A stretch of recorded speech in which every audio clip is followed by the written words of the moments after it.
I had just moved into a small rental house on the edge of town, one of those older places that creak when you walk, but feel calm during the day. It had everything I needed: quiet street, cheap rent, a big fenced yard for my shepherd mix Max. The landlord told me the basement was mostly used for storage, but the door didn't open easily. Old wood, humidity, so I kept it shut. The first night, Max started acting off. He sat in front of the basement door, ears perked, tail stiff, growling under his breath. I laughed and told him to relax. New smells, new house, he'd settle down. But he didn't. By the third night, he refused to sleep. He'd sit there for hours, eyes fixed on the same spot. Every time I called his name, he'd look at me, then back at the crack beneath the door, like he was waiting for something. That's when I heard it, a soft, uneven tapping. Tap, tap, tap. It was so faint I thought I imagined it. I held my breath.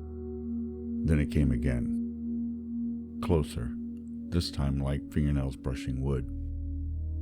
I told myself it was just the pipes, or maybe mice. Still, I grabbed a flashlight. As soon as I touched the doorknob, Max lunged, shoved himself between me and the door, teeth bared. He'd never done that before. His growl deepened, and in that same moment, the tapping moved, from the middle of the door to the other side, dragging upward in long, slow scratches. I froze. There shouldn't have been anything down there. I didn't open the door that night. Neither of us slept. When daylight finally came, I forced the swollen door open. The air that came out was thick, damp, smelled like old dirt, and something rotten. The beam from the flashlight caught the inside of the door, covered in claw marks. Fresh ones, splintered deep into the wood, still shedding tiny curls of dust. A week later, I broke my lease. When I told the landlord why, he didn't look surprised, just sighed. Said the last tenant kept their dog in the basement during storms. It had died down there trying to claw its way out. Sometimes, when the house settles at night, I still hear the same rhythm: tap, tap, tap. And I wonder if Max was never growling at the door, but at whatever was behind it.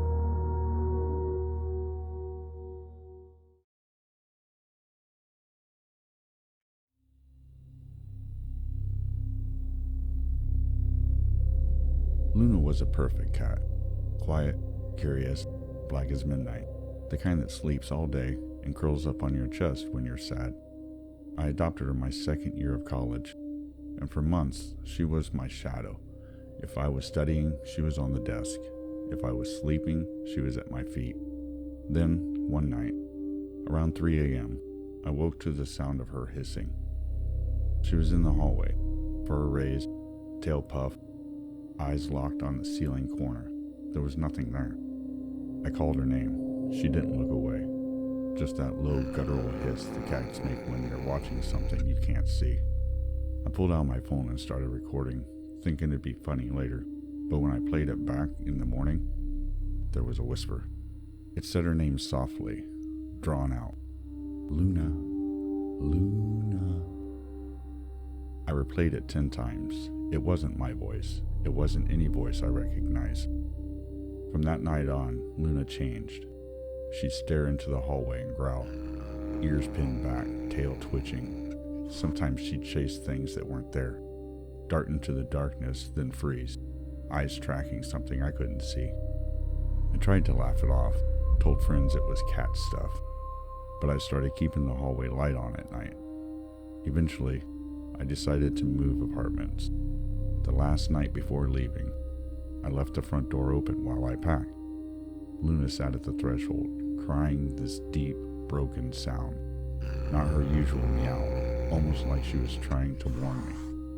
I picked her up, but she went completely limp, staring straight past me into the hall. I looked. Nothing. When I turned back, she was trembling, claws digging into my shirt. The next morning, I carried her to the car, still shaking. She wouldn't settle down during the drive, just stared out the window, tail twitching. When we finally pulled up to the new apartment, I opened the carrier, expecting her to bolt inside. Instead, she froze, looked back at the car, then towards the old place down the road, like she could still see it. I lifted her gently, set her down just inside the doorway. She hesitated for a moment, then stepped in, cautious, tense, and finally curled up underneath the couch. That night was the first night she slept peacefully in weeks. But every now and then, when the house is quiet, she'll sit up suddenly, ears flickering, and stare at the empty hallway, like she's waiting for something that followed us.